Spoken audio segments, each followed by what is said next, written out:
Today we're talking about how to optimize your e-commerce product pages for more sales. But before we get into the how, Femi, can you tell us what are the types of product pages?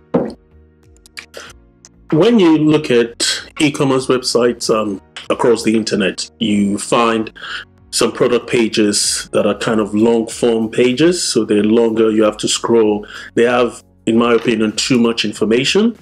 And then you have some product pages that are like straight to the point and they're shorter. So those are the two main types of product pages, the short and the long form.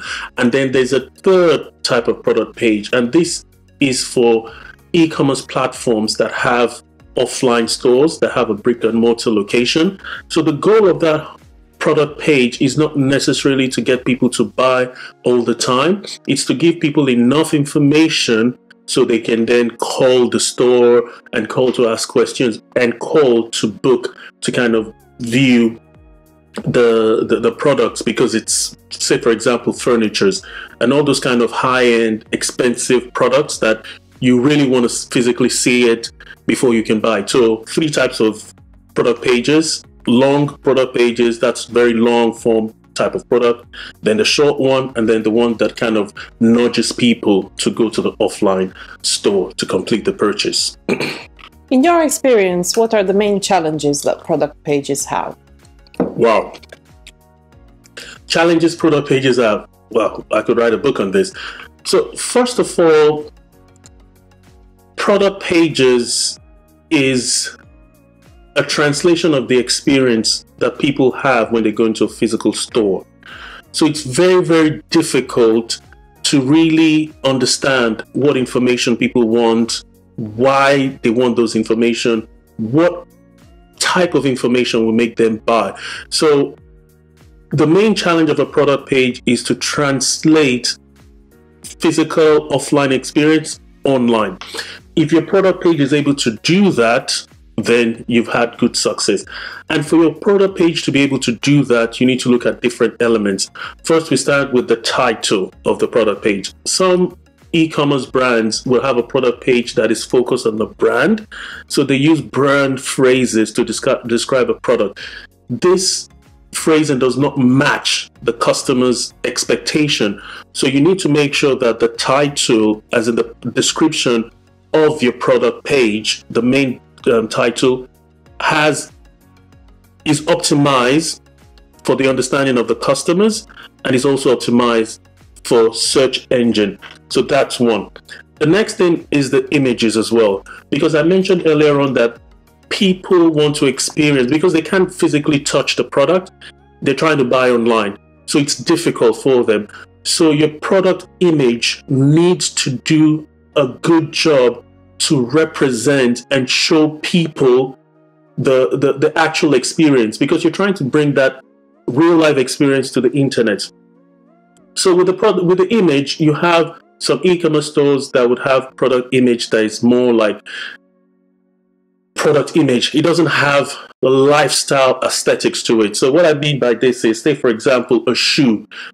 A product page with the image of a shoe would just have the shoe maybe on a white background, and that's it.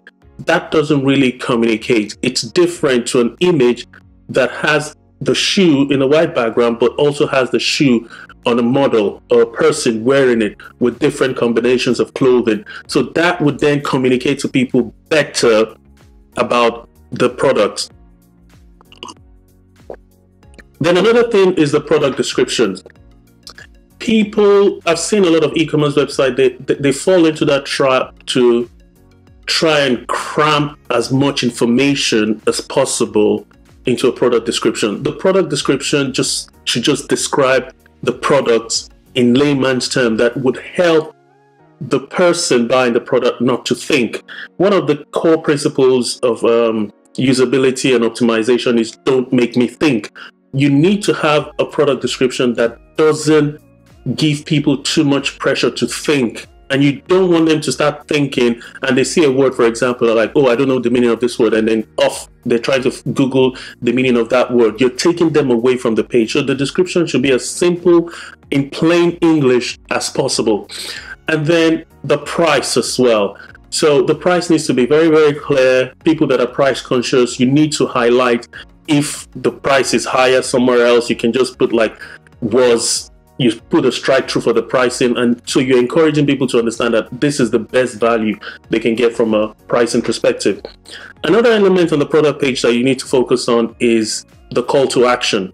The call to action needs to appear above the fold. I've seen a lot of product pages, I've worked with clients in the past where the call to action would require you to scroll.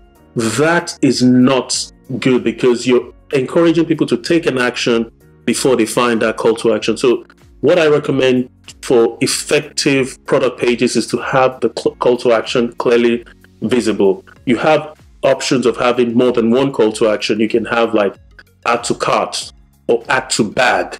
And then in the case of Amazon, you can have a straight call to action that says buy now, and then people will click on it and they're going straight into the checkout funnel. Then with the CTA button, for example, because you have a problem of having the CTA above the fold, and that then presents another problem if it's a long form product page. When someone then scrolls, the CTA disappears.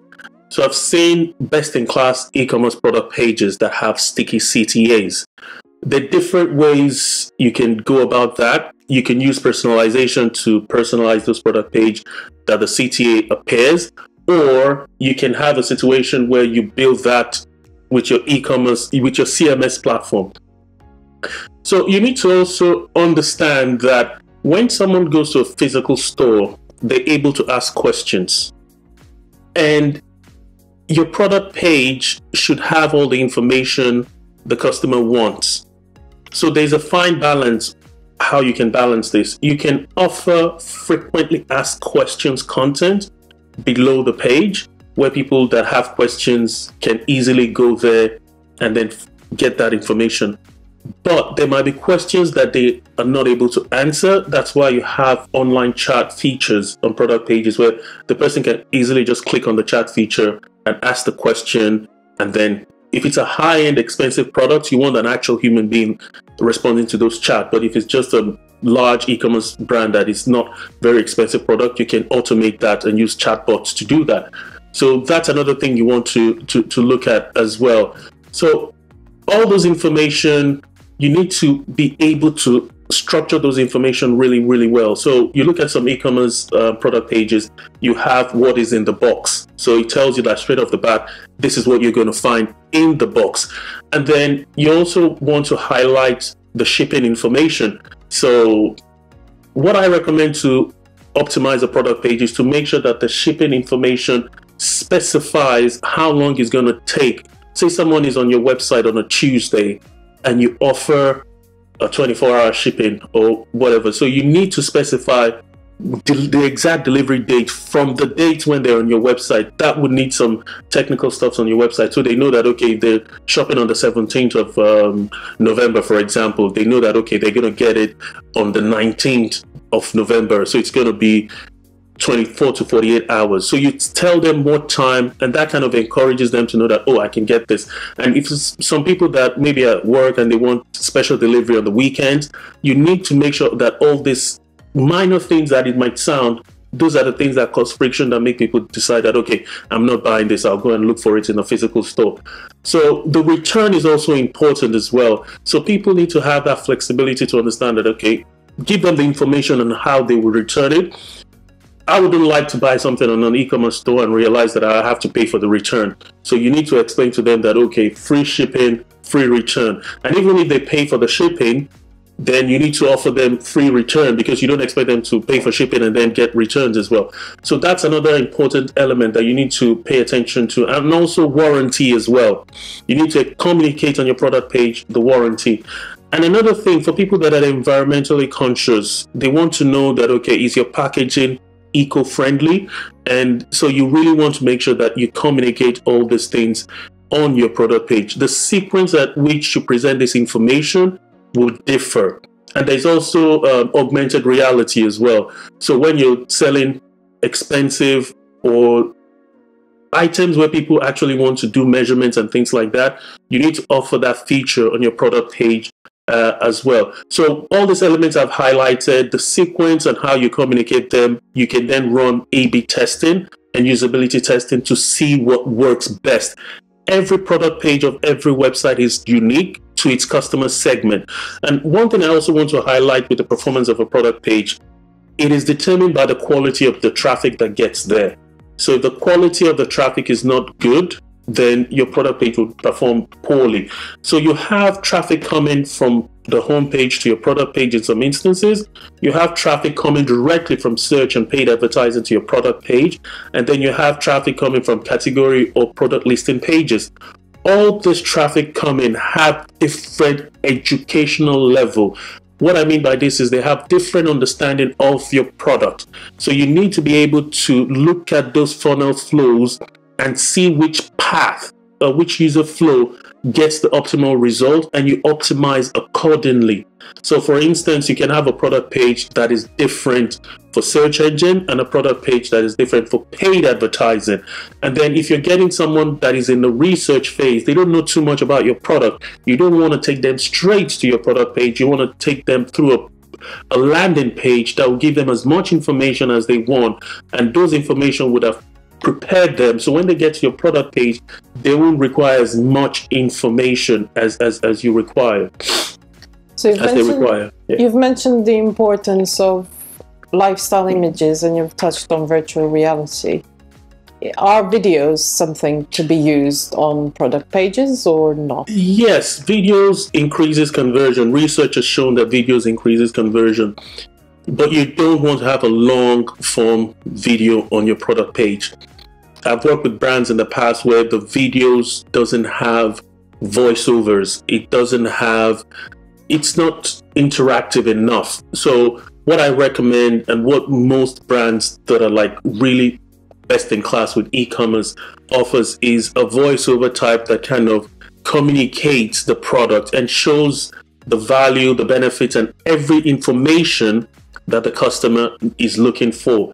Mind you, the video needs to be short, straight to the point. And a good example is Amazon. Amazon has a very good product page where you have images, and down below you have a very short video that just gives you like a 360 view that kind of shows you the products from a lifestyle perspective, where the actual user or actual person is using that product. So that is recommended. If you look through, that I recommend, yeah. So what are some of your top tips to improve product page conversion? That's a good question. So when you're looking at product page conversions, I mentioned earlier on looking at the funnel, how the traffic comes to those pages. You want to make sure that your page title is optimized for search. It's optimized with the right keywords. You don't want to make people start searching for the meaning of your product. That's number one. And then above the fold, you need to make sure that you present the product description as easily and clearly as possible.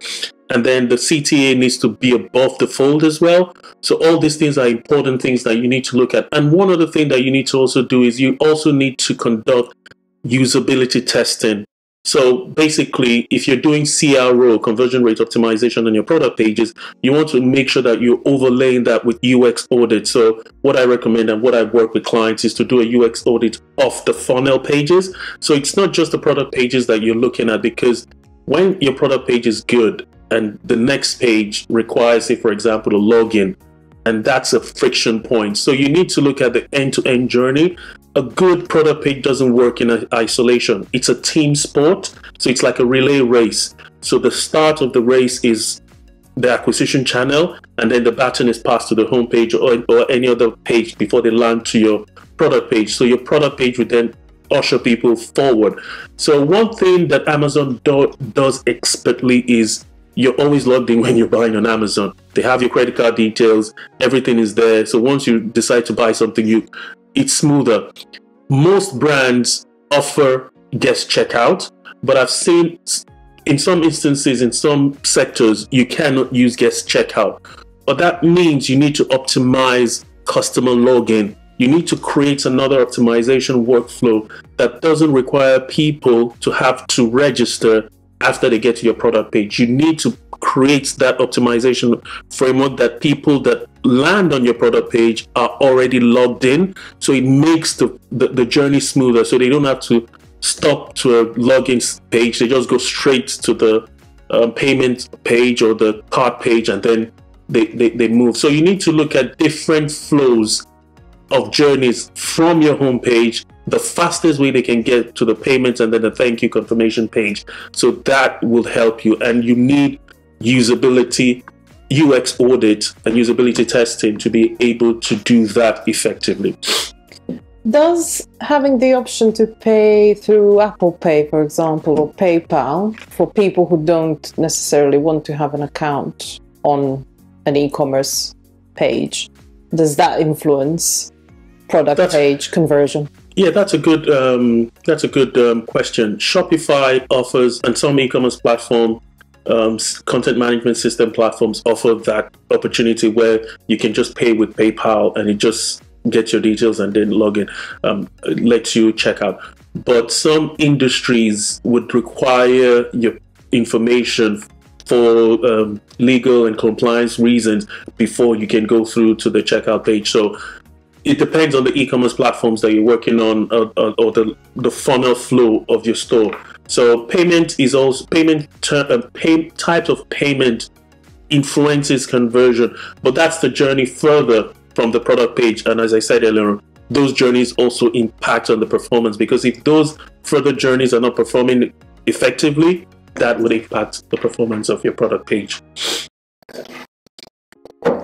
Product page optimization requires UX, CRO, and acquisition working hand in hand to optimize that page. In those three teams need to work together, but in smaller e-commerce websites, or in certain instances, you have experts that have experience in acquisition, experience in UX, and experience in conversion optimization. And that's where I'm going to plug in this shameful plug. I am a CRO, UX, and conversion optimization expert. So I'm able to help brands with their product page optimization and e-commerce optimization. I've done it with big brands and small brands. And yeah, contact me and I can help your product page